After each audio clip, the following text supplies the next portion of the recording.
Abraçar árvores é uma maneira de mostrar que você se preocupa com elas.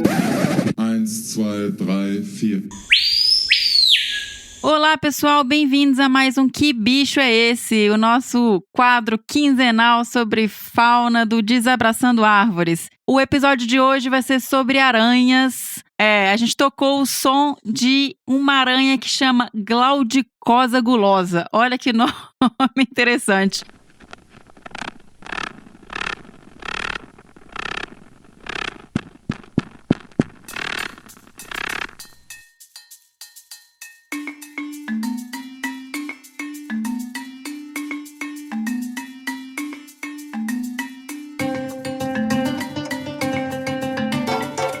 Esse som foi uma indicação de uma ouvinte nossa. Muito obrigada, Michele Santos.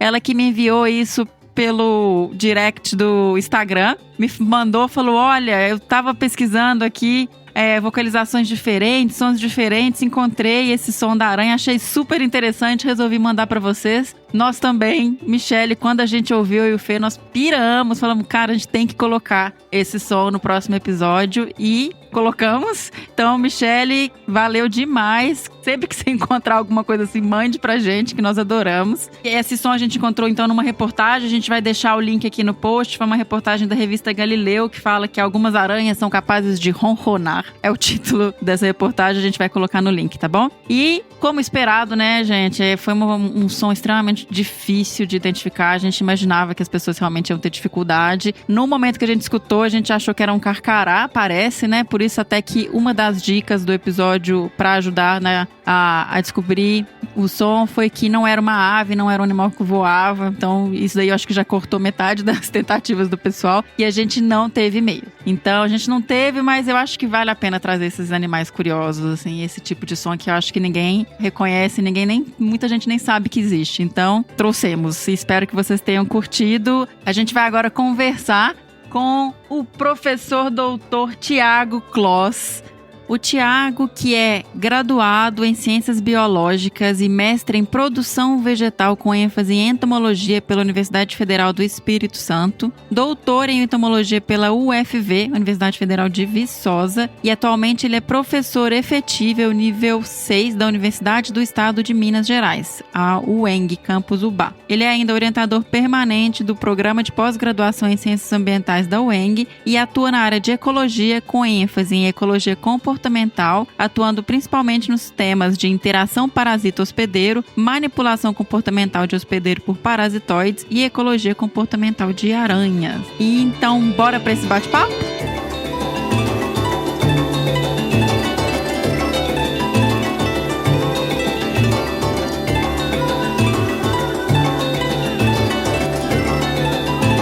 Olá, Tiago, muito bem-vindo ao Que Bicho é Esse, ao Desabraçando Árvores. É um prazer enorme pra gente receber você aqui para falar um pouquinho mais sobre as aranhas. Obrigada aí por disponibilizar o seu tempo para bater esse papo com a gente e seja muito bem-vindo. Obrigado, Miriam. É um prazer estar aqui participando com vocês também para falar um pouco desse mundo das aranhas. Esses bichos que sofrem bastante preconceito das pessoas, são inimigos, mas a gente vai ver que não é bem assim. São muito usados como símbolo, né, de crueldade, assim, de bichos. Sim, de coisa negativa, especialmente, de animais perigosos, venenosos, mas a gente vai ver que a quantidade de espécies, na verdade, que oferece algum risco pra gente é muito pequena. Tiago, só pra trazer um pouquinho de informação pra quem tá nos ouvindo, você estava me explicando que é um pé na aranha e também um pé na parte dos inimigos das aranhas. Como é que é isso, assim, só pra localizar um pouquinho de onde você vem? Hoje eu trabalho focado muito mais nos inimigos naturais das aranhas do que propriamente nas aranhas. O que eu estudo são as interações das aranhas, especialmente com diversos tipos de inimigos naturais e muitas interações de manipulação de comportamento. Ou seja, a manipulação de comportamento ela é caracterizada por uma alteração que esse inimigo natural, que aí geralmente é um outro inseto, induz nessas aranhas. Ou seja, essa aranha desenvolve todo um comportamento alterado e esse comportamento alterado beneficia esse inimigo natural. Então, resumindo, esse inimigo transforma a aranha num zumbi e obter um benefício com isso. Tiago, normalmente a gente começa aqui os episódios dando uma primeira informação sobre quem é o grupo para quem não conhece de verdade. Quem só sabe falar, vê aranha, mas não sabe quem são esses organismos. Fala um pouquinho pra gente quem são as aranhas. São animais que causam muito medo, né, das pessoas. As pessoas têm fobias das mais diversas com aranhas, tem muito mito relacionado com essas espécies, mas as aranhas são parentes ali dos carrapatos, dos escorpiões. A diversidade do grupo é muito grande, nós temos mais de 48 mil espécies no mundo, mais de 120 famílias. No Brasil, é um dos países com a maior diversidade do mundo, então a gente tem aqui a capacidade de coletar, por exemplo, em uma única amostra de 1 hora, por exemplo, na Mata Atlântica, a diversidade de países inteiros da Europa, Uau. de determinados grupos. Então, já aconteceu várias vezes, assim, da gente comparar, especialmente em algumas famílias onde a diversidade é maior. Então, realmente é um grupo muito diverso na região neotropical, especialmente no Brasil. Obviamente, essa diversidade maior do Brasil relacionada com os outros países está associada a diversos pesquisadores que atuam aí, especialmente na área de taxonomia, descrevendo espécies o tempo todo. Isso é um outro ponto interessante, a capacidade que a gente tem de descrever espécies novas no país é muito grande.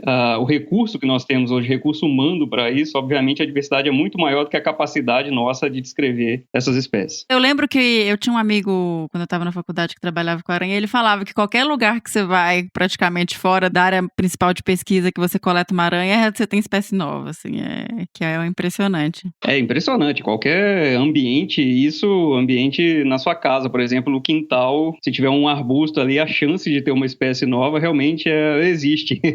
Não, a diversidade é muito grande, ainda a quantidade de espécies para ser descrita, que podem ser descritas ainda é algo assustador. É um grupo que tem uma distribuição geográfica muito ampla também, né, Tiago? Qual que é? Sim, as aranhas elas ocorrem em todos os continentes, né, com exceção da Antártida, todos os hábitats, então diferentes tipos de vegetação, a gente tem realmente uma diversidade muito grande. São animais predadores que tiveram um sucesso evolutivo muito grande, especialmente pela evolução da arquitetura da teia, né? Se a gente observar, tem uma diversidade muito grande de teia, isso permite uma variação muito grande de estratégias de captura, eficiência de captura muito grande. Isso, associado a outros fatores, foi responsável por esse sucesso extraordinário que o grupo tem. A aranha não é inseto, né, Tiago?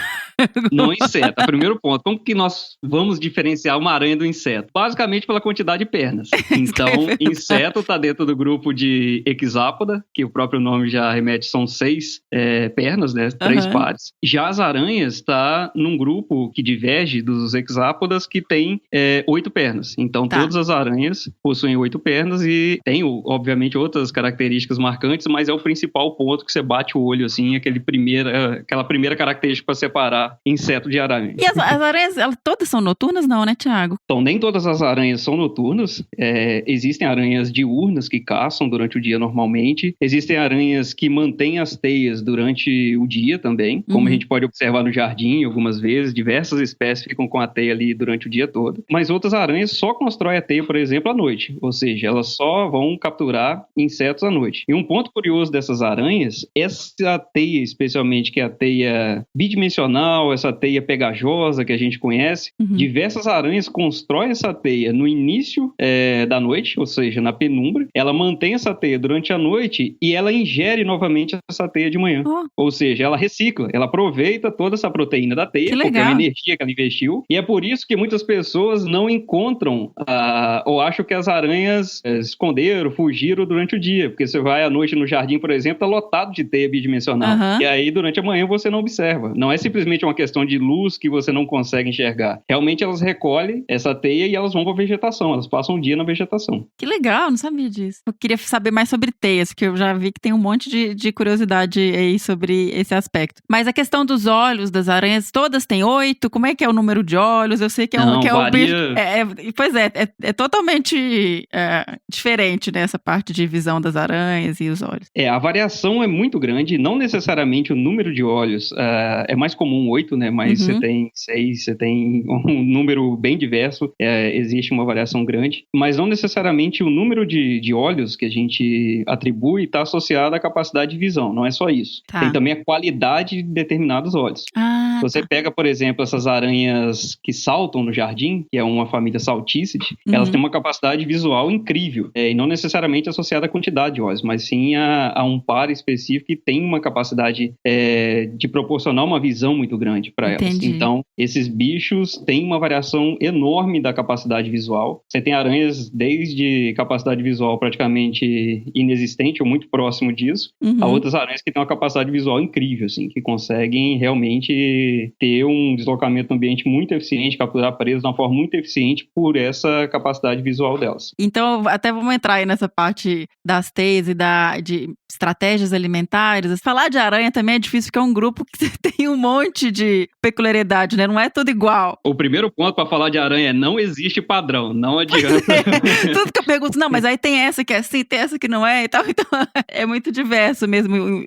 As estratégias também são muito variáveis. Como é que são as estratégias alimentares, o que elas comem? Isso também está relacionado, eu acredito, com a questão das teias, né? Existem, assim, aranhas que não constroem teias, e são animais que caçam tanto no solo quanto caçam na vegetação, né? A gente tem vários exemplos disso. Obviamente, elas utilizam fio de seda, mas não necessariamente constroem aquela teia bidimensional, uma teia tridimensional, como a gente observa no jardim. Então, dentro desse grupo, tem diversas aranhas que ocorrem em gramado, por exemplo, que nós observamos em casa. Tem as caranguejeiras, que são animais que caçam ativamente mesmo as suas presas. Tá. Agora, outras estratégias, e aí a diversidade é muito grande, surgiu basicamente com a evolução da teia. Então, a teia nós temos formatos dos mais variados, formatos tridimensionais, formatos bidimensionais. Existem teias com estruturas de fios pegajosos, né, que são as espiras, ou seja, aqueles círculos das teias, especialmente nas bidimensionais. Se a gente encostar a mão ali, você vai perceber que tem uma substância pegajosa. Essa substância é muito,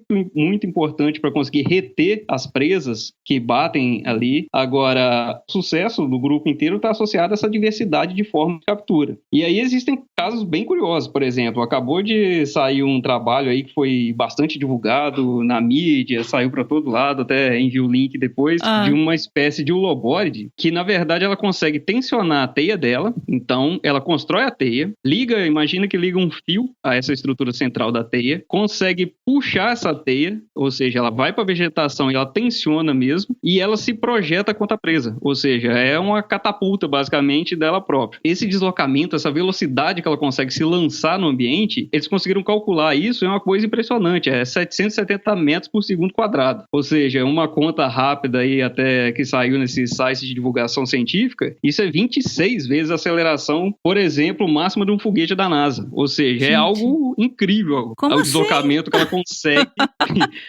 proporcionar, ela consegue capturar essa presa. Como? É muito impressionante. E tem imagem disso, Thiago? Tem nesse artigo que saiu, eles chegaram a fazer algumas filmagens em laboratório e tudo mais. A gente vai pôr o link no post, pessoal. Saíram várias divulgações, né, desse artigo, ficou bem legal. E tem outras coisas muito incríveis, assim, de estratégia de captura, por exemplo. Tem algumas aranhas da família Theridiidae que elas são especializadas em capturar formigas. Então, o que esses bichos fazem, basicamente? Eles possuem um abrigo, que é uma folha seca. A aranha sempre fica dentro desse abrigo. Esse abrigo é suspenso, próximo ao solo, 20 centímetros de altura. Ela liga diversos fios ao solo. Na base desse fio, ela vai e coloca uma substância pegajosa, coisa de milímetros na base. O que acontece? Você tem um labirinto de fios ali no chão, basicamente, que a formiga vem caminhando, a chance dela encostar na base de algum com substância pegajosa é muito grande. Quando ela encosta no primeiro, ela tenta fugir. Ela dá um passo pro lado e encosta no segundo. E ela vai encostando em vários até ela ficar completamente presa e ela é içada, basicamente. Ou seja, quando ela encosta nesse fio, esse fio solta do solo e a aranha basicamente recolhe ela como recolheu uma corda, por exemplo, para dentro do abrigo. É incrível. Então, é uma estratégia de captura incrível, assim, e é um dos grupos com a maior diversidade, por exemplo, na Mata Atlântica. Isso nunca foi medido, mas é um impacto muito grande, por exemplo, para o controle de formigas em regiões de Mata Atlântica, desse grupo de aranha. Isso é uma coisa até interessante, assim, fazendo um parênteses aqui na nossa conversa. Quando eu fui pesquisar um pouco sobre ecologia de aranha e procurar aqui pra gente falar, eu achei muita coisa sobre taxonomia de aranha e não achei tanto sobre essa questão ecológica ecológica, de importância ecológica. Como que tá isso na ciência, assim, essa parte de estudos ecológicos sobre as aranhas? É um campo ainda completamente aberto. A parte de ecologia de aranhas no Brasil, obviamente, existem vários trabalhos importantes que foram desenvolvidos, que estão sendo desenvolvidos, mas a área de taxonomia é muito mais desenvolvida do que a área de ecologia. Por exemplo, existe um potencial muito grande de utilizar aranhas como bioindicadores em estudos ecológicos, de você conseguir medir serviços ecossistêmicos com aranha, mas isso no Brasil hoje é muito incipiente ainda. A gente não tem um desenvolvimento tão grande dessa área. É até uma área que eu tento iniciar alguma coisa nesse sentido. Eu trabalho muito mais com ecologia comportamental, mas obviamente essa área de ecologia mesmo, utilizando aracnídeos, é algo que tem um campo enorme de trabalho, assim, mas muito grande mesmo no Brasil. Como, por exemplo, nós observamos com formiga, que tem um sucesso muito grande, né? Utiliza como modelo, lepidóptero e por aí vai. Essa que você falou, essa da folha, é a que a gente viu no Caparaó. O Thiago, a gente já esteve junto no curso de campo do Caparaó, quando eu estava fazendo doutorado do Parque Nacional do Caparaó. O Thiago estava lá como professor ou... monitor naquela época, tem tempo.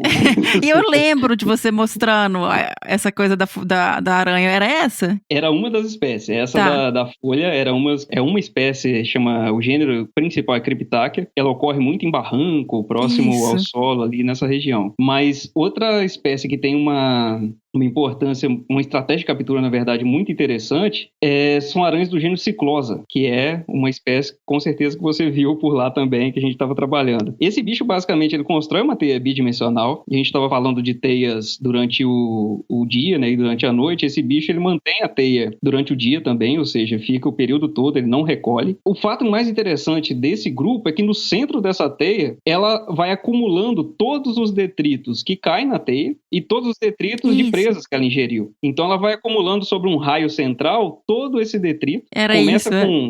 Começa com pontos, por exemplo, um ponto no centro, vai distribuindo esses pontos até isso preencher completamente. E ela utiliza essa estrutura para camuflagem. A gente acredita especialmente contra predadores.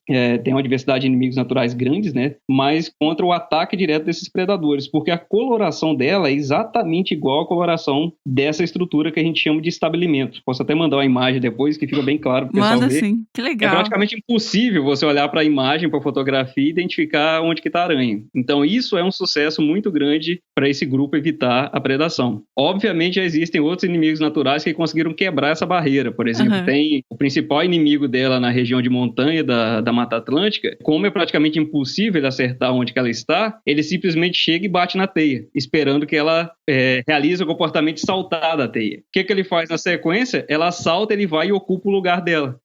Ela tem uma visão muito ruim, ou seja, em algum momento ela vai voltar para a posição dela. Ele fica ocupando essa posição, quando ela volta ele ataca. Gente, é muito legal. É uma estratégia incrível que ele desenvolveu para conseguir identificar onde que essa aranha está e conseguir parasitar. Que legal, gente. Como é que é feita a teia da aranha, assim? Como é que funciona esse processo? É tão fantástico e tem variações. Eu lembro... Aí você me corrige se eu estiver falando uma bobagem aqui, se for boato. Aqui em casa, por exemplo, tem muito daquela aranha triconéfila, que tem a teia meio amareladinha e o pessoal fala que ela é super resistente, né? Essa teia. Sim. Como que é isso, gente? A néfila, agora a triconéfila, né, Clavips, ela constrói essa teia e ela mantém essa teia também por um período mais longo. Se a gente conseguir perceber um pouco melhor a estrutura, você vai perceber duas partes assim distintas. O centro dessa teia é formado por uma plataforma bidimensional, que é essa parte que a gente chama de orbicular. Então vai ter ali os raios. Imagine uma bicicleta, por exemplo, a roda de uma bicicleta. Você vai ter os raios, que são as estruturas de sustentação, na verdade, da teia, ou seja, estruturas reforçadas que não tem fio pegajoso. E no centro tem aquelas voltas. As voltas são as espiras. Então basicamente onde tem a substância pegajosa que a presa vai ficar retida. Só que a triconéfila tem um adicional ainda, como diversas outras aranhas. Ela constrói uma estrutura de barreira ao redor disso. Provavelmente isso evita ataque de predadores visualmente orientados. Ou seja, ele não consegue atingir diretamente essa aranha ali no centro. O início do processo de construção, e aí eu tô falando de teias orbiculares, vamos falar dessas teias bidimensionais que o pessoal conhece mais. Obviamente varia de novo pela diversidade de teias. Mas basicamente ele começa com a aranha soltando um fio, esse fio, ele vai ser levado pelo vento, ele gruda em algum ponto, esse ponto é o primeiro ponto de ancoramento, então ela vai nessa outra posição, consegue ancorar, vem para o centro dessa estrutura, quando isso está estável, solta mais um fio, então ela desce como um rapel desse centro, liga isso em outra região, e ela formou então os 3 primeiros raios, basicamente, se a gente imaginar essa estrutura. E aí ela vai voltando para o centro e distribuindo mais raios. Quando esse raio está completo, ou seja, com esse quadro todo da teia, ela vem nessa posição central e começa a colocar, algumas espécies começam a colocar umas linhas em círculos com um espaçamento ainda grande, então começa a fazer essas voltas e depois vem da borda para o centro preenchendo isso, com espaços bem menores até ela chegar nessa posição central. Tá, essas são pegajosas? Essas que vão... Isso, as voltas sempre são pegajosas, são as espiras. O interessante é que na parte central, se a gente perceber, se você olhar uma teia dessa bidimensional, você vai perceber que tem uma área central que ela não brilha tanto. Se você perceber isso em relação ao sol, aquela área central ela não tem essas espiras pegajosas. É uma zona livre, então, da teia que a aranha consegue uma movimentação mais fácil, sem ficar, obviamente, colando o tempo todo ali ou tocando espira. Esse mito, por exemplo, que a aranha vai ficar retida na sua teia também, isso raramente ocorre. Eu nunca vi ocorrendo em campo, por exemplo, a aranha se deslocando, nem quando ela é atacada por inimigo natural e cai sobre as espiras, ela fica retida. Mas, obviamente, deve facilitar bastante a vida dela, essa zona central mais livre. E aí ela fica no cantinho e quando bate essa clássica não é essa que a gente conhece mais. E aí quando vibra, ela vai lá e embrulha. Basicamente o que ela sente é a vibração. Então sempre essas aranhas, elas ficam no centro dessas teias com as pernas tocando os raios. Então, esses raios, quando qualquer presa ela fica retida nessa estrutura, isso emite uma vibração. Ela consegue saber, então, pela direção do raio, de onde vem essa vibração, em que direção isso está. E aí ela vai caminhando e ativamente, ela geralmente tem uma picada. Então, ela injeta ali uma toxina nessa presa e começa o processo de enrolar. Assim, na maioria das espécies, obviamente vai ter exceção. Mas ela enrola essa presa e geralmente ela aguarda ali. Então, a teia vira basicamente uma dispensa de comida. Entendi. E uma coisa bem legal das aranhas é esses bichos, eles evoluíram provavelmente num ambiente com uma restrição de alimento muito grande. Então, esses bichos, assim, são seres sempre famintos. Então, à noite vai caindo presa, ele sempre tá enrolando essas presas o tempo todo. Entendi. Então, não existe, assim, se falar quantas presas, por exemplo, uma aranha captura à noite, ou qual o nível de saciedade dela. A chance de qualquer coisa que for caindo ali a noite toda, ela continuar enrolando é muito grande. Ela vai acumulando uma quantidade de comida considerável ali. E existe uma inconsistência com o Homem-Aranha, né? Não sai pela patinha a teia, né? Não sai pela patinha. Isso é uma liberdade poética do filme que permitiu o Homem-Aranha sair da pata. O fio de seda, na verdade, dentro da aranha, ele é armazenado da forma líquida. Então, quando ele é liberado, que ele reage com oxigênio, especialmente, isso forma uma estrutura sólida e existem estruturas específicas onde esse fio sai, que são as fiandeiras. Então também a diversidade é muito grande, números, formatos e tudo mais, tipo de fio, existem fios aí de diversas formas, mas basicamente essas fiandeiras então liberam essa substância, isso vai reagindo e vai formando o fio mesmo propriamente dito. Ela vai com as pernas, e aí varia, mas geralmente com as pernas, o último par de perna, conseguindo manusear, digamos, esse fio que está saindo da fiandeira e vai construindo a estrutura. E aí, quando você fala em teia tridimensional, gente, eu não paro de falar de teia, né? Porque eu tô apaixonada. Por exemplo, aquelas teias que a gente vê no mato, ou sei lá, numa bromélia, que parece um tubo, assim, que você já... Sim, sabe? é a teia em funil. Isso. Como é que funciona? O bicho entra e fica preso? Tem existe uma plataforma no início, então aquela plataforma ali tem fios ou uma estrutura, na verdade, onde a presa consegue ficar retida ou reduzir muito. Obviamente, qualquer coisa que passa nessa plataforma, isso gera uma vibração. Então, a aranha não necessariamente precisa estar na porta desse túnel para perceber. Então, essa vibração ela vai e captura. Mas o ponto bem interessante dessa estrutura é que permite a ela, num caso de ataque, uma fuga muito rápida. Quem já tentou, por exemplo, chegar perto de uma aranha, uma bromélia, uma aranha funil, a gente percebe a velocidade que ela consegue se deslocar para dentro da estrutura da bromélia. Sim. Esse bicho, inclusive, para coletar ele em campo é muito difícil. Então, a velocidade que ele tem para se deslocar é muito grande. Obviamente, sem afetar a bromélia, sem afetar nada. Então, é um sucesso de fuga, digamos assim, de predadores muito interessante que esse bicho desenvolveu. E aí, não é uma única espécie, são várias espécies que têm esse tipo de arquitetura, mas é algo bem, bem legal. E a gente percebe muito em jardim que tem muita bromélia aí. A caranguejeira, por exemplo, ela consegue pegar até bichos maiores, né, Thiago? Ela não fica... Ela tem essa capturativa que você falou, que é diferente dessas com teia. Sim, esses bichos capturam até pequenos mamíferos aí, roedores, aves, já tem registro de captura, por exemplo, no antigo Museu de Biologia Melo Leitão, o Augusto Ruski ainda, aqui no Espírito Santo, tem registro de caranguejeira conseguindo atacar beija-flor em torpor. E durante o torpor dele, à noite, que o bicho baixa o metabolismo muito, ele fica no estágio de atividade muito baixo e, obviamente, vulnerável, a caranguejeira consegue predar esses bichos. Então, assim, a diversidade de presas que as caranguejeiras conseguem atacar é muito grande. Geralmente, elas vivem em abrigos, né? Esses abrigos, existem diversos fios próximos ali ao solo, nessa região toda, que ela consegue perceber, por exemplo, se tem uma presa passando naquela região. Então, é assim que ela consegue perceber essa vibração na ausência de uma teia bidimensional suspensa, de uma teia tridimensional. Esses bichos de solo, não necessariamente por não ter essa teia bidimensional e tridimensional, eles não são errantes, por exemplo, de sair no ambiente tentando encontrar alguma coisa. Existem espécies que fazem isso também, mas no caso das caranguejeiras, diversas espécies têm essas estratégias. Com quelícera, né? Elas têm aquela estrutura? Sim, com as quelíceras sempre. De colocar, injeta o veneno, e aí o veneno, ele é... O que ele faz, assim? Como que elas se alimentam dele depois da presa? A aranha, ela não mastiga. Então, basicamente, ela não consegue triturar esse alimento. Então, não tem uma quelícera, por exemplo, como os insetos, que é uma estrutura que você consegue... Imagina um dente, você consegue mastigar. Então, ela não consegue mastigar o alimento. O que ela faz, basicamente, é uma estratégia que diversos animais possuem, como cobras, por exemplo. Injeta a toxina. Sim. Essa toxina, na verdade, são enzimas que começam uma pré-digestão. Então, na verdade, aquele alimento ele fica digerido, pastoso, fica mais líquido. Entendi. Esse alimento depois que ela consegue ingerir. Então, na verdade, ela não tem uma alimentação quase que imediata, na maioria das espécies. Isso tem um tempo, um pouco de reação para depois ela se alimentar desse alimento um pouco mais dissolvido, digamos assim, ou digerido. O início da digestão, ela é externo por meio dessa toxina. Então vamos falar um pouquinho agora de reprodução, Thiago? Como é que esses bichos se reproduzem? Como é que é a reprodução das aranhas? Também tem um monte provavelmente, de estratégia diferente, né? Muita estratégia.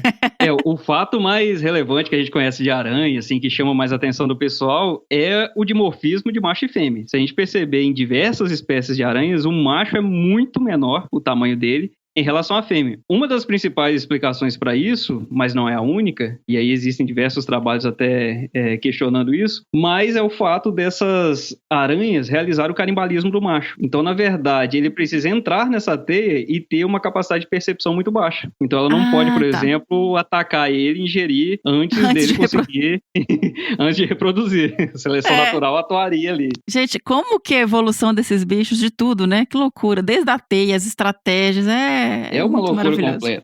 Então ele entra nessa teia, tem a transferência ali do espermatóforo como uma estrutura, então com os gametas masculinos que ele vai transferir para essa fêmea. E em diversas espécies existe sim predação desse macho depois.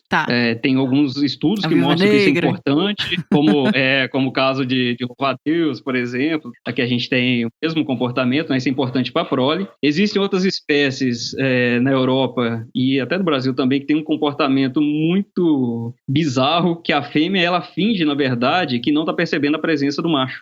Existem algumas espécies que o macho chega para copular, é uma espécie que tem um nível de agressividade muito grande. O macho, além de estar com todo esse medo do mundo, ele imobiliza a fêmea colocando fios de seda. Basicamente, ele constrói um casulo de seda ao redor dela. Ele prende ela completamente para copular. Nossa. Só que ela tem total capacidade de sair desse casulo. Então ela fica paralisada, imóvel basicamente, e ele fazendo toda essa estrutura. Na hora que ele copula, que ele, digamos, está saindo dessa estrutura, simplesmente ela sai, ou seja, ela destrói completamente tudo que ele construiu e consegue predar ele imediatamente. Pegadinha, né? Tava aqui só fingindo que tava... Obviamente esse comportamento aí tá associado também ao comportamento de corte, de qualidade do macho e tudo mais. Essa área de seleção sexual está sendo desenvolvida no Brasil agora, especialmente no FMG, pela pelo professor Paulo Henrique. A triconéfila aí é um modelo de estudo que está trabalhando bastante agora, como a gente comentou, mas tem um campo muito grande. Em relação às estratégias de cuidado parental, a gente tem uma diversidade muito grande. Você tem espécies de aranhas, por exemplo, que não cuidam, né? Começa simplesmente depositando a oteca no ambiente. A oteca,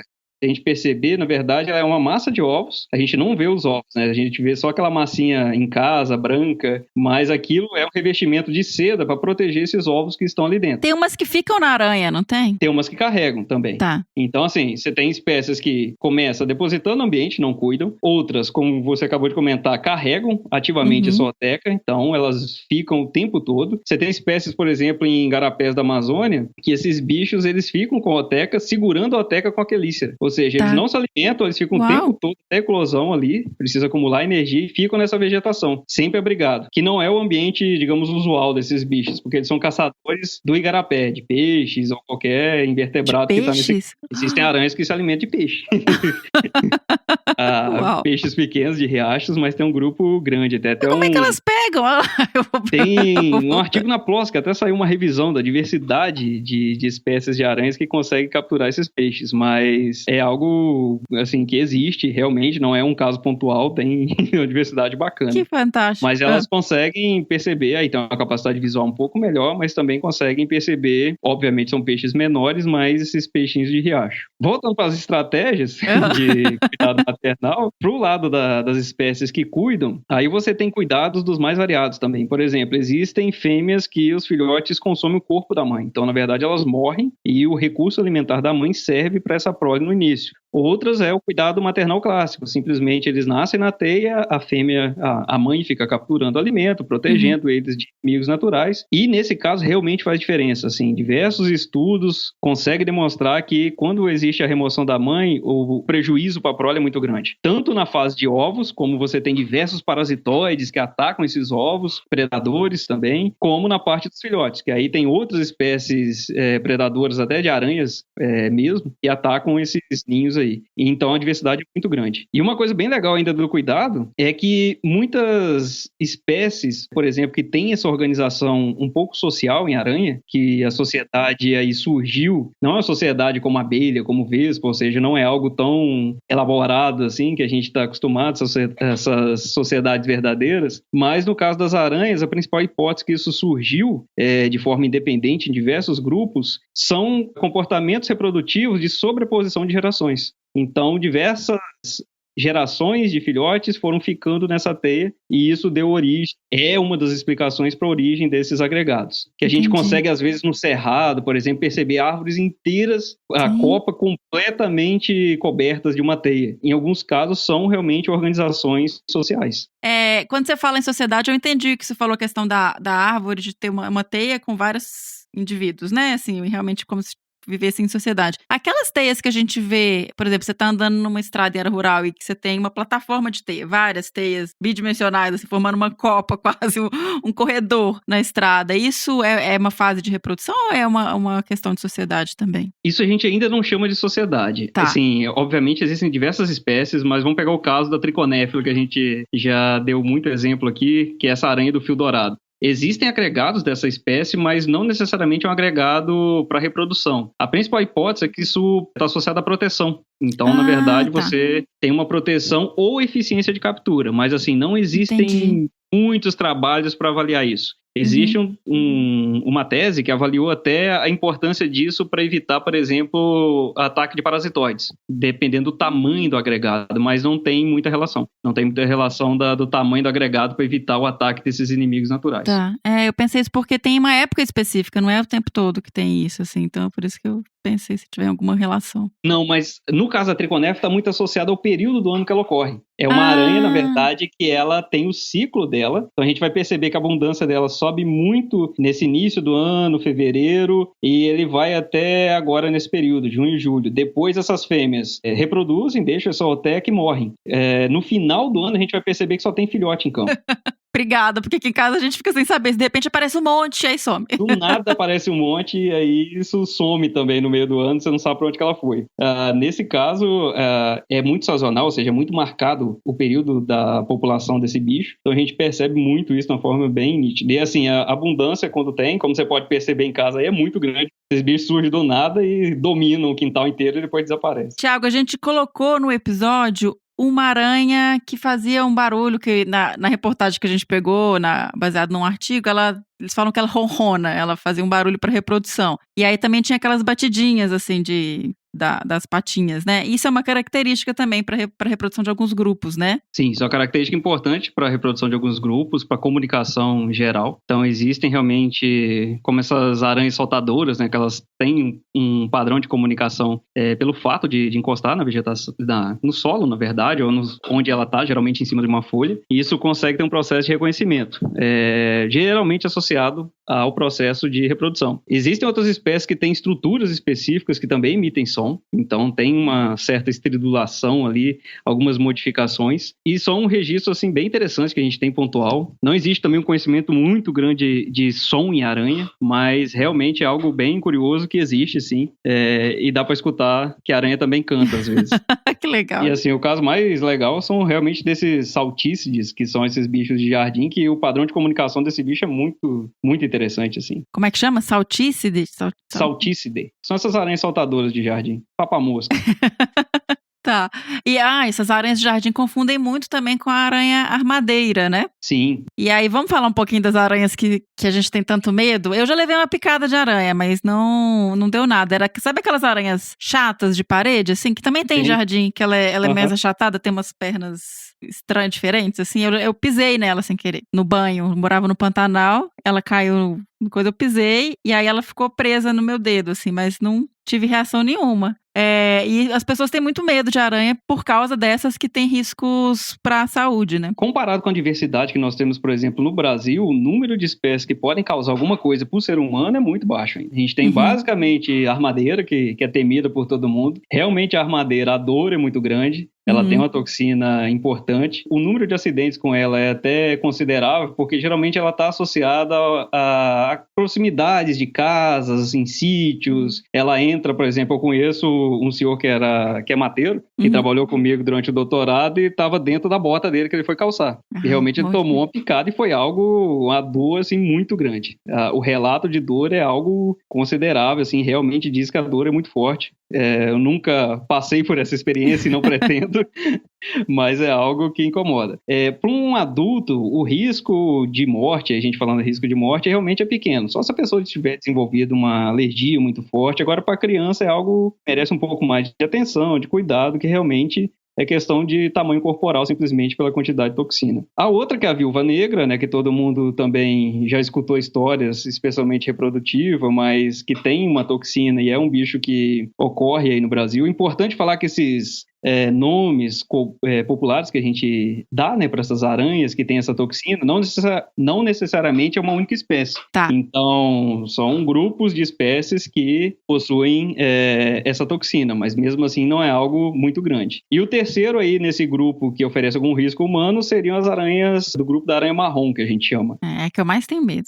A aranha marrom, basicamente, a ação do veneno é preocupante porque ele pode causar uma necrose. Então, na verdade, ele realiza uma picada. E por que causa necrose? É aquele processo, basicamente, de digestão. Então, você tem a ação do veneno digerindo um tecido, no caso, sua mão, geralmente, pé, que é o maior acidente. E quando você vai ver, isso gera uma área grande ali. Mas, assim, todo mundo que trabalha com aranha já coletou aranha marrom, não é um bicho extremamente agressivo, não é um bicho que sai te atacando. São realmente acidentes. A aranha não é um bicho que ela vai te atacar em condições, assim, com estresse baixo. Realmente, se você estressar, por exemplo, acidentes ocorrem calçando bota, que obviamente você tem um pé ali batendo nela. Sim. São situações bem extremas, assim, para esse bicho. De defesa, né? Exatamente. Até porque é custoso, né? A gente tá pensando aí num veneno que é produzido para ela obter alimento. Então, não vai ficar o tempo todo desperdiçando essa energia toda investida aí para produzir. A armadeira, ela tem aquele comportamento de levantar as patas, ela é um pouquinho mais agressiva, assim, se você chegar perto, né? Não é... Sim. Das 3 é o comportamento, na verdade, que ela está sinalizando que ela oferece um perigo, é o primeiro sinal. Então, isso serve basicamente para afugentar e para sinalizar para presas, né, que ela oferece um risco. E na maioria das vezes funciona, por exemplo. Se a gente tiver na dúvida com a armadeira, levantou ali as pernas dianteiras, você já fica um pouco mais esperto. É o comportamento clássico dela, que a gente fala que ela tá armando, na verdade, como se fosse armando para assaltar alguma coisa assim. Mas isso é bem raro de ocorrer. A maioria dos acidentes é contato direto, que ela tá em algum local que a pessoa encostou, colocou a mão ou o pé. E a aranha caranguejeira, ela não oferece muito risco, né? Ela tem uma questão de ter um pouco de alergia, de urticária por causa dos pelos. O principal ponto dela, assim, que pode causar uma irritação humana, ela tem a toxina também, que ela utiliza, né, para alimentação, mas o principal, digamos, fator que pode afetar o ser humano é o pelo urticante. Esse pelo é uma estratégia que ela tem os pelos abdominais, ela consegue passar a perna sobre esses pelos. Esses pelos, eles soltam, obviamente, do corpo dela e isso vai pro ar. Então, isso é uma estratégia muito eficiente para mamífero, para evitar a predação por mamífero. Se mamífero, se ele respirar, por exemplo, esse pelo, isso causa uma irritação muito grande, ou se isso entrar em contato com a pele, uma coceira muito forte. Então, obviamente, imagina aí um mamífero tentando predar uma caranguejeira, um pequeno mamífero, ele vai ter um problema muito grande por causa desses pelos. E isso, quando está associado ao ser humano, esse contato também geralmente é de acidente. A pessoa que está tentando tirar o bicho, que ele bate com alguma coisa nela e esse pelo solta, ou que afugentou esse bicho num local e aí ela faz esse comportamento, mas não é algo, por exemplo, não é simplesmente porque ela passou por aquele local que aquilo dali vai ter pelo urticante. Na verdade, é bem raro isso. Ele está muito associado ao contato direto com eles. E você mencionou a questão da diversidade, da gente ainda estar descobrindo espécies, né, de aranhas. Então, eu não sei se existe alguma coisa, não cheguei a procurar, em questão de conservação de aranhas, assim, a gente não sabe nem muito bem ainda quantas aranhas, quais espécies, então eu não sei se existe alguma ameaça para aranhas ou se isso não é nem discutido ainda, assim. A principal resposta é não sabemos. Sim. Por exemplo, no Espírito Santo, que no estado do Espírito Santo, foi elaborado recentemente a lista de espécies ameaçadas, né? Então, eles estavam com uma dificuldade muito grande, um grupo de aracnídeos, e é decorrente dessa falta de amostragem, a diversidade muito grande, ainda desconhecida. Então, por exemplo, nós estamos na fase de coletar em qualquer ambiente praticamente espécie nova. Informações que vão levar a gente a considerar uma espécie como ameaçada ou não, com um grau de conservação que merece uma atenção muito grande, isso está muito associado ao desenvolvimento de trabalhos de história natural. Então, a gente precisa saber certamente a distribuição de uma espécie, onde que ela está, e isso está, obviamente, tudo ligado, né?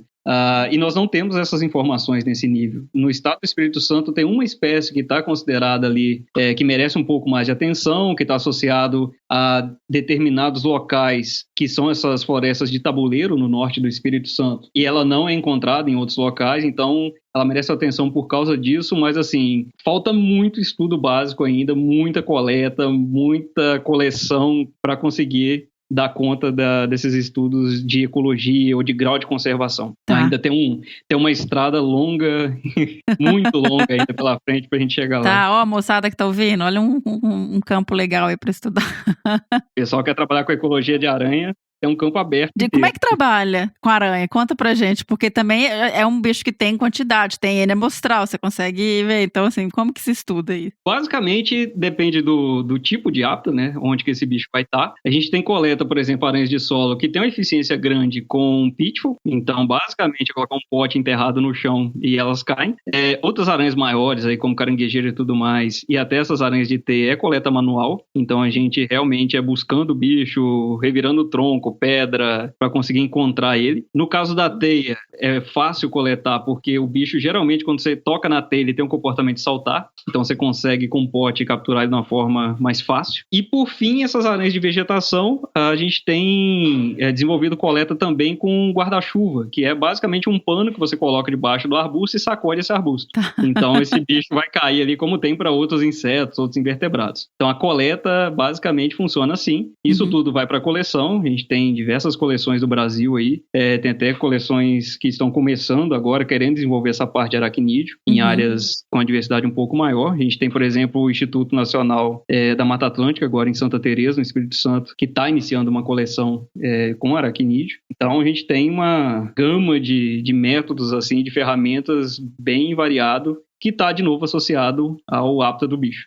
Tá, sim. E agora até puxando, porque eu fiquei curiosa com o seu trabalho, como que você acompanha o comportamento e como é que funciona essa questão de transformar aranhas em zumbis? Como é que é isso? A maioria desse trabalho é realizado em campo mesmo, mas o que acontece nesse caso dos zumbis é que existem alguns inimigos naturais, esses inimigos naturais são vespas, parente aí de marimbondo. Esses bichos são parasitoides. Existe um grupo dentro desses parasitoides que são exclusivamente parasitoides de aranhas. Tá, pra quem não sabe o que é parasitoide, Thiago? Parasitoide são insetos, todos eles. Esses insetos, eles depositam geralmente um ovo sobre um outro organismo, e aí nesse caso é a aranha. Existem parasitoides que depositam o ovo dentro do corpo desse organismo ou depositam como externamente, como se fosse um carrapato, por exemplo. Esse ovo dá origem a uma larva, então a larva fica do lado de fora do hospedeiro ou internamente. Ele se desenvolve, ou seja, essa larva vai crescer até o ponto de matar esse hospedeiro. Então, no caso dos parasitoides, ele sempre vai terminar matando esse hospedeiro, e aí esse organismo, então, esse parasitoide, forma o casulo dele dentro do hospedeiro ou do lado de fora, eclode e vai viver sua vida novamente adulto em busca de outro organismo para parasitar. É uma saga. No caso dos parasitoides de aranha, então, basicamente, essas vespas, elas atacam as aranhas na teia, então elas geralmente fazem um voo de reconhecimento, tem até um vídeo muito legal de divulgação do INCT de parasitoides, depois vou enviar para você. Esses bichos, eles fazem um voo de reconhecimento dessa teia, na maioria das espécies, atacam diretamente essa aranha no centro da teia, injeta o ferrão dele, ou seja, que é aquela parte posterior, junto ali com o ovipositor também dessas vespas, ou dentro da boca da aranha, ou tem ferroada, digamos assim, na coxa da aranha, ou seja, nessa ligação das pernas com o corpo dela. É meio trash. É, bastante. Isso gera uma paralisia imediata, a gente ainda não sabe o que é. Estou até estudando essa toxina, a gente tem desenvolvido parceria com a UFV, em Viçosa, para tentar descrever qual é essa composição dessa toxina, mas basicamente isso paralisa a aranha imediatamente. Na sequência, o parasitoide ele deposita um ovo nessa aranha, e aí voa da teia, ele simplesmente sai. Alguns parasitoides até ficam por perto, a gente não sabe por que ainda, mas ele fica algumas horas ali do lado. Garantindo que funcionou. A gente imagina que é por isso, mas nunca observamos ele verificar isso de novo. Mas enfim, essa aranha geralmente acorda depois de uns 20 minutos, então essa toxina dura bastante, ela fica ali na teia meio ainda não totalmente paralisada, mas nitidamente com alguma letargia. E aí esse ovo eclode, isso durante 20 e tantos dias, depende da espécie do parasitoide. Essa larva ela vai se alimentar do sangue da aranha, que é a hemolinfa. Ou seja, ela faz perfuração no corpo dessa aranha, no abdômen, sai um líquido e ela ingere esse líquido. Ela fica 20 e tantos dias. Nos 2 últimos dias de vida dessa aranha, essa aranha ela começa a construir uma teia que é completamente diferente das outras 3. Então, é uma teia que ela, naturalmente, a gente por muito tempo acreditou que naturalmente ela não construísse. Ela basicamente faz uma estrutura mais reforçada. Lembra daqueles fios pegajosos? Geralmente esses fios pegajosos desaparecem completamente da teia. Aumenta os fios de estrutura, que são os raios, ou seja, aumenta a frequência de raios na teia. E isso depois de uns 2 dias, e às vezes no último dia, termina com essa larva matando a aranha. Ela suga completamente essa aranha e joga o que restou da aranha, digamos assim, para baixo. Então são teias suspensas, ou seja, ela descarta isso. Essas larvas, na sequência, elas vão para o centro dessa teia. Então, geralmente, elas já estão ali com a aranha, né? Porque a aranha está no centro da teia. E elas formam o casulo delas no centro dessa teia reforçada. Ou seja, a aranha, ela está construindo uma estrutura reforçada para essa larva empulpar, que a gente chama, ou seja, formar o seu casulo no centro dessa teia modificada. Isso aumenta a chance desse parasitoide sobreviver durante esse estágio de casulo, porque ele fica aí 14 dias, 15 dias, algumas espécies até um pouco mais, nesse casulo, nessa teia reforçada. Ou seja, ele consegue induzir uma alteração de comportamento na aranha que resulta em um benefício para ele direto. Gente, isso é muito impressionante. E aí, basicamente, a principal investigação que nós desenvolvemos por muito tempo, e isso ainda está está em desenvolvimento é como que ela faz isso. Então, como que essa vespa consegue ativar esse mecanismo? Nós conseguimos perceber que ao longo do tempo, algumas teias modificadas, isso não funciona para todas as espécies, mas, por exemplo, para triconéfila funciona, que é essa aranha de fio dourado, para a ciclosa, que é aquela aranha com estabelimento no centro, com aquela coluna de detritos. Esses bichos, a teia modificada que eles constroem quando estão parasitados é exatamente igual à teia que eles constroem para fazer um processo que a gente chama de equidise. O que é essa equidise? Todos os artrópodes, que são os grupos aí de insetos, aracnídeos, esses bichos, quando o corpo vai crescendo, eles possuem, na verdade, uma armadura por fora do corpo, que a gente chama de exoesqueleto. Então, quando eles vão crescendo, eles precisam trocar essa armadura. Eles sintetizam a armadura nova por baixo, que é esse exoesqueleto, descartam o anterior. Como esse processo para a aranha é um processo que ela fica muito vulnerável, então você imagina um bicho que está trocando a armadura, ele não pode cair no solo, por exemplo, que alguma formiga vai predá-la imediatamente. Então, naturalmente, quando elas vão fazer esse processo, elas constroem essa teia reforçada. Ou seja, essa teia reforçada surgiu para realizar, na verdade, essa troca do exoesqueleto dela. O que nós um comportamento que já existe, então, para outro caso. Tá. Existiam pouquíssimas informações, por exemplo, da estrutura dessas teias de equidise. E aí o que nós observamos é que essas vespas, de alguma forma, ativam o mecanismo de equidise das aranhas num momento não usual, onde a aranha não estaria fazendo naturalmente equidise. Ou seja, a equidise ela é controlada por um hormônio, que chama equidisona. Então, na verdade, essas larvas induzem o aumento do hormônio, que ativa o comportamento de construir uma teia reforçada. Provavelmente, o aumento desse hormônio resultaria no fato da aranha trocar esse exoesqueleto, né? Só que antes da aranha fazer isso, a larva vai lá e mata a aranha e joga ela fora. Suga completamente e utiliza a estrutura que ela construiu. Como que pode? É algo muito surreal que esses parasitóides conseguem fazer com essas aranhas. Provavelmente esse mecanismo não é um mecanismo único de manipulação. Existem outras espécies que nós observamos que a teia modificada não tem nada a ver com a teia de equidise. Recentemente, a gente acabou de observar uma espécie lá no Parque Estadual do Rio Doce, em Minas Gerais, que ela não aumenta o nível desse hormônio e também a teia de equidise não é semelhante à teia parasitada. Então, assim, provavelmente são vários mecanismos, mas com certeza um deles está associado à ativação da equidise. Que loucura, sabe? Como é que foi esse processo? A gente não sabe ainda se a larva produz isso, armazena em alguma estrutura. Não é a hipótese que eu acredito, mas a gente tem que investigar ainda. A gente não sabe se ela produz isso e depois injeta tudo na aranha ou se ela induz a produção na aranha. Eu acredito muito mais em alguma coisa que é um precursor desse hormônio, que a larva vai ativando ou vai induzindo na aranha, isso aumenta e a aranha começa a produzir isso, ou começa a aumentar muito o nível desse hormônio. Então, é um mundo a ser descoberto e é a principal assim, linha que a gente tem de investigação, além de descrever espécie nova, descrever interação nova, todo esse benefício desse comportamento modificado para os organismos, no caso, para esses parasitóides, e também entender esse mecanismo. Então, basicamente, a gente está trabalhando muito nisso agora. Bom, eu acho que vamos finalizar aí, deixando as pessoas ficarem quebrando a cabeça, tentando entender. Sonhando com os zumbis. Sonhando com zumbis, gente, isso daí é ideia para um filme bizarro. Até hoje, o único que fez foi se eu não me engano, o Cocoricó dos Estados Unidos, que tem um episódio com isso. Jura? O grupo de trabalho com essa interação é pequeno no mundo. Tem um pesquisador na Costa Rica, aqui no Brasil nós somos em 3, e alguns outros pesquisadores associados, tem na República Tcheca e Japão. E assim, ninguém que trabalha com interação foi consultado. Alguém leu o artigo realmente e fizeram um episódio infantil bem legal sobre essa interação. Que legal. Ai, gente, é muito legal. É muita coisa, assim, pra saber ainda sobre esses bichos, né? É um campo gigante. Tiago, muitíssimo obrigada por trazer tanta informação, tanta coisa nova pra gente, falar dessa aula sobre as aranhas. Mais uma vez, feliz aniversário. O Tiago tá gravando no dia do aniversário dele.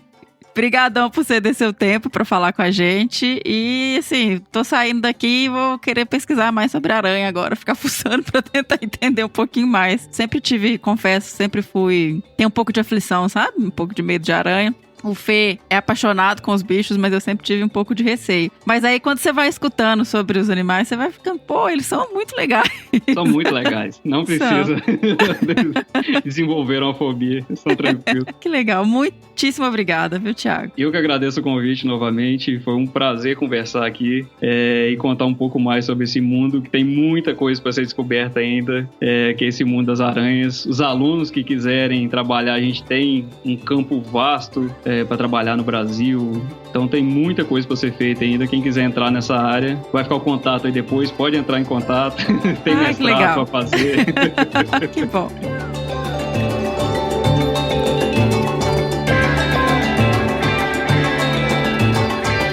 Então esse foi o nosso episódio sobre aranhas, com participação do pesquisador Dr. Thiago Kloss. Uma super aula, foi bom demais esse bate-papo com ele. Espero que vocês tenham gostado tanto quanto eu. Lembrando, pessoal, nos sigam nas redes sociais, no Facebook em Desabraçando Árvores Podcast, no Instagram em @desabrace e no Twitter também em @desabrace. Além disso, a gente tem um canal no Telegram, vai ter link no post. E, pessoal, também lembrando que é bem interessante pra gente contabilizar melhor os nossos ouvintes e downloads, que vocês escutem nosso podcast pelo Castbox ou pelo Podcast Addict. Então, se quem quiser, pode ouvir qualquer um, a gente vai ficar feliz do mesmo jeito, mas um pouquinho mais feliz se for um desses dois agregadores de podcast. E quem puder e tiver interesse de nos apoiar para que a gente continue trazendo episódios semanais para vocês com qualidade, com entrevistados legais, com temas super relevantes e interessantes, nos apoie em Padrim, www.padrim.com.br/desabrace. Vocês podem doar a partir de R$1, ou pelo Catarse, www.catarse.me/desabrace. E para alguma doação pontual, a gente também está dentro da plataforma do PicPay em @desabrace. Lembrando ainda que a gente tem um grupo exclusivo para os apoiadores no WhatsApp, onde são divulgadas novidades. Os apoiadores também têm acesso aos episódios assim que eles ficam prontos. Então, quem topar e virar apoiador vai ter acesso a esse grupo exclusivo. E quem ouviu o último episódio sabe qual foi o animal que a gente colocou, o som. Escreva para www.bicho.com.br. Mande e-mail pra gente, pessoal. Vamos correr atrás de descobrir quem são os animais aí que a gente está trazendo pros episódios, tá bom? Muitíssimo obrigado. Fica em casa, todo mundo. Vamos seguir aí esse processo. A gente tá numa fase super complicada da pandemia de Covid-19. Então vamos tomar cuidado e ficar em casa, quem puder, claro. E até o próximo Que Bicho é Esse? Beijo!